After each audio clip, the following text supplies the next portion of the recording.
I hope you are ready and that it all goes well.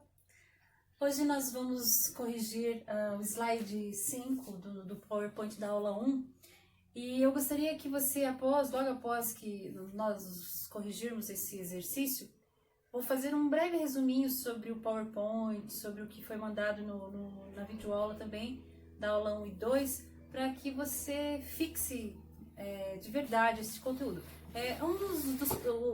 O futuro imediato, que é o going to, ele é um dos assuntos mais fáceis, depois do can, eu acredito que seja o mais fácil na língua inglesa. Não tem muito segredo, é só você prestar atenção nas estruturas das frases, que não muda nunca. A sequência é sempre a mesma, tanto para afirmativa quanto para negativa e a interrogativa. Você vai ter a mesma sequência sempre. Então, gravou a estrutura, a tua probabilidade de erro é bem pequena. Então, observe o seguinte, quando eu falo aqui, ó, my sister, você teria que usar o verbo travel, que é viajar, no futuro, colocando a frase toda no futuro imediato. O que é um futuro imediato? É um futuro próximo do momento que eu estou falando e eu tenho certeza, não são previsões, são certezas que eu estou tendo ali normalmente naquela expressão. My sister ficaria assim, ó, my sister is going to travel to Australia tomorrow. Então eu estou falando que a minha irmã viajará para a Austrália amanhã. Number 2, they are going to cook together tonight. Então, eles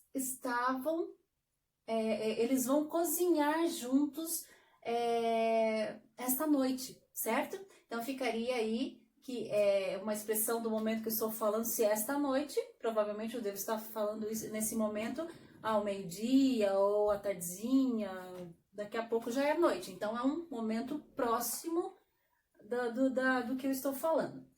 Number 3, Bob and Susan are going to go to the beach next week. Então, o que eu estou falando aqui? Que o Bob e a Susan, eles vão para a praia na próxima semana. Então, do momento que eu estou falando, próxima semana, digamos que fosse digamos que hoje fosse quarta-feira, Wednesday, 3, 4 dias eu já estaria na próxima semana. Então, próximo do momento que eu estou falando. E number 4, it's wind today, it's going to rain. Então, se está ventando hoje, o que vai acontecer daqui a pouco? Normalmente o vento traz chuva, então irá chover, ok? Então, nós temos aqui a forma, se você observar, é o mesmo formato para todas as frases. O que modificou? A forma do to be e o verbo permanece sempre no infinitivo. Bom, algumas coisas que eu quero que você realmente preste atenção neste conteúdo. Eu fiz um resuminho aqui para que você, chamando a atenção de vocês, inclusive nas cores que nós temos aqui, que equivale à estrutura. Então, por exemplo, sempre que for sujeito vai estar em vermelhinho, sempre que for to be vai estar em verdinho, e assim por diante, para que você se localize melhor na frase. Então, don't forget quer dizer para você, realmente você não pode esquecer isso, porque se você esquecer essa estrutura, aí vai ficar um pouquinho mais complicado para você construir suas frases, mas tendo a estrutura na sua cabecinha, a sequência não muda nunca. Affirmative form, eu tenho ali sempre o sujeito, mais o to be numa das três formas, o am, o is ou o were, no presente, o going to, que é a forma, mais o verbo no infinitivo e mais um complemento, caso tenha. Complemento normalmente serve para explicar melhor o que eu estou dizendo naquela frase. Então, exemplo aqui, ó, Carla is going to travel tomorrow. A Carla viajará amanhã. Se eu quiser substituir por um pronome o nome Carla, eu posso usar she. She is going to travel tomorrow. Não mudou nada, a única coisa que modificou foi o pronome. Peter and Carla are going to travel tomorrow. Quando eu tenho mais de um sujeito, como ficaria? Que forma que eu uso? Para plurais, normalmente eu uso or. Certo? Third person, eu vou usar is, e plurais eu uso or. They are going to travel tomorrow. Substituir agora Peter and Carla por they, que significa eles, ok? Next page. Negative form. Nós temos aqui a mesma estrutura. Se você observar em relação à forma afirmativa, nós temos a mesma estrutura. O que alterou aqui? Um not. Somente um not. Então, observe aqui, ó. Ficou... Antes era Carla is going to travel tomorrow. Agora ficou Carla is not. A Carla não viajará amanhã, certo? Caso eu queira fazer a forma contraída, como ficaria? Eu simplesmente elimino o junto aqui, ó, ficaria apóstrofo o T e o restante da frase ficaria, na fala ficaria da seguinte forma: Carla isn't going to travel tomorrow. A Carla não irá. Eu economizo fala, a oralidade. Normalmente nós usamos essas formas contraídas na oralidade. Já na forma formal, na formalidade, é preferível que você use is not mesmo, ok? Britânico normalmente usa mais a forma tradicional. Peter and Carla are not going to travel tomorrow. O Peter e a Carla não viajarão amanhã, certo? Peter and Carla aren't, a forma contraída, going to travel tomorrow. Então essas seriam as duas formas que você poderia utilizar do going to, na forma negativa. Passamos agora para a forma interrogativa. O que alterou em relação à forma afirmativa? Eu simplesmente inverti a frase. O sujeito passou em segundo plano, a ser o segundo na frase, e o to be, que é o auxiliar, passou para frente. Então, sempre que eu quiser fazer perguntas com going to, eu vou começar com o auxiliar to be, certo? Então, em vez de Carla is, agora fica is Carla going to travel tomorrow? Eu estou perguntando agora se a Carla realmente vai viajar. Outra coisa que você não pode esquecer aqui, a question mark.